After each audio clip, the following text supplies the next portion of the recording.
Hai, saya Wahyu Kusmajaya. Sepertinya 2019 adalah tahun terburuk bagi saya.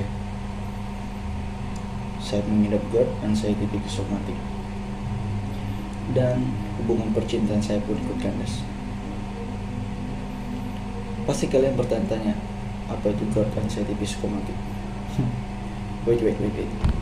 Saya akan ceritakan tentang itu semua. Kita mulai dari GERD. Saya cerita berdasarkan pengetahuan saya. GERD adalah gastroesophagus reflux disease, yaitu lemahnya katup dan kelep lambung yang membuat asam lambung naik ke tenggorokan. Sensasinya itu dada terasa panas, kerongkongan seperti ada yang mengganjal, sesak, mual, dan muntah.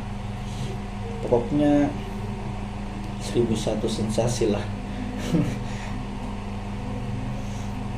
Saya terkena GERD pada awalnya. Saya mengalami panic attack yang membuat saya seminggu bisa 3 kali keluar masuk rumah sakit.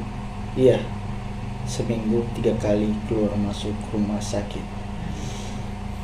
Kalau dihitung-hitung, di bulan November 2019 saya keluar masuk rumah sakit itu bisa sampai 5 kali. Dan anehnya, dokter bilang saya tidak kenapa-kenapa dan sehat-sehat saja. Hasil ronsen, USG, dan cek darah pun memang saya tidak ada penyakit. Sampai ada satu dokter di rumah sakit yang berbeda bilang ke saya dan keluarga bahwa saya terkena gangguan mental, yaitu anxiety psikosomatik.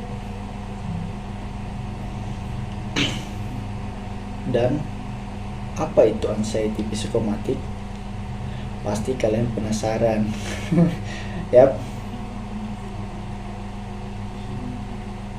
Inilah yang memperparah saya sampai mengurung diri. Saya takut akan panic attack itu datang lagi dan GERD saya kambuh lagi.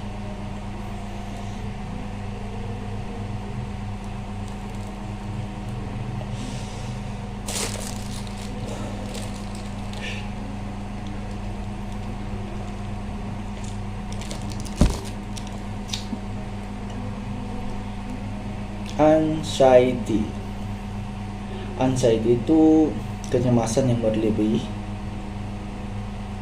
tapi beda ya dengan depresi.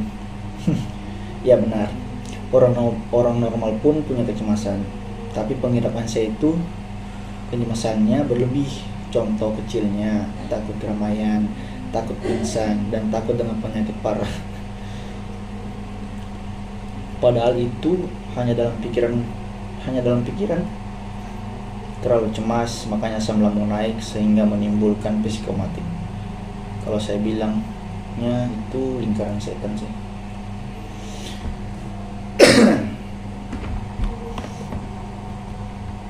Psikosomatik.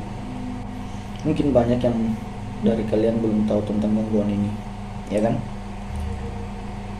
Psikosomatik adalah gangguan mental yang berefek ke fisik. Contohnya sakit dada sampai ke belakang, otot tegang, keliangan, dan masih banyak lagi sensasi psikosomatik lainnya. Apa sih hubungannya psikosomatik sama asam lambung sama anxiety? Begini, saya merasakannya sesak nafas, terus dada kiri saya sakit. Anxiety-ku muncul berpikir bahwa saya terkena serangan jantung, dan saya memikirkan hal itu sampai asam lambung saya naik. Sensasi lain pun muncul, seperti takut mati, takut akan hal-hal lainnya lah.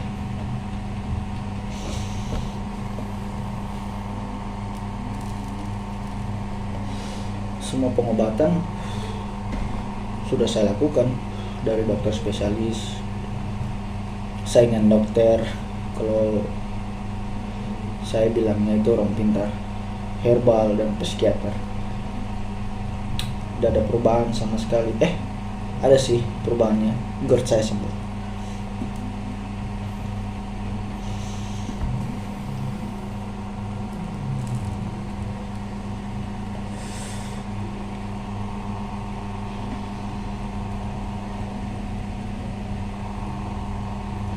Tiga bulan saya mentang makanan.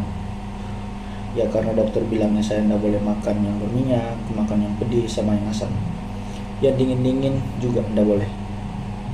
Semua itu saya lakukan 3 bulan. Dan 3 bulan itu saya hanya makan bubur. Sehari makan itu bisa 8 kali kalau salah. Masuk 6 bulan saya mulai makan nasi lagi. Ya tetap tidak makan pantangan, tapi makan makanan yang direbus. Berat badan saya pun turun. Sampai saya ketemu sama salah satu YouTuber yang membahas tentang GERD anxiety psikomatik, yang buat saya berpikir untuk merubah pola hidup saya, pola makan sama pola pikir saya. Nah, mulai dari situ saya berangsur baik. Sensasiku pun mulai berkurang. Oh iya, sekarang ini udah di tahun 2020 ya. Pokoknya di tahun 2020 itu saya berjuang bagaimana biar bisa cepat sembuh, dan ternyata itu salah.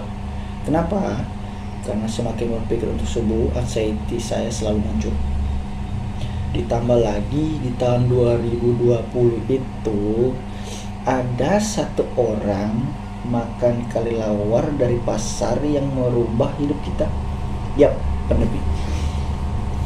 Cemas dong adanya pandemi. Sedikit ada sensasi, pasti saya berpikir bahwa saya terkena corona. Selama 2020 seingat saya itu saya masuk rumah sakit ada kali 4 kali. Kalau dihitung-hitung dari November sampai 2020 ya bisa 9 kali ya.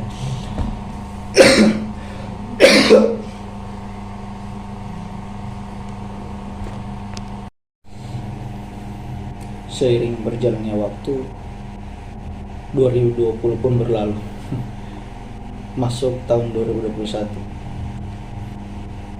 Anxiety psikomatik saya pun mulai membaik, dan saya pun mulai bisa bekerja dengan sensasi yang ada di tubuh saya. Sudah bisa mulai menerima diri saya bahwa saya pengidap anxiety psikomatik. Nah, ini 2021 ada hal yang membuat saya mulai berjuang dari nol lagi. Saya kambuh lagi, tapi tidak separah dulu, tidak sampai masuk rumah sakit. Ya, 2020 lah yang banyak mengajarkan saya tentang mencintai diri sendiri. Sampai saya siap memulai 2020 ini dengan percaya kepada diri sendiri.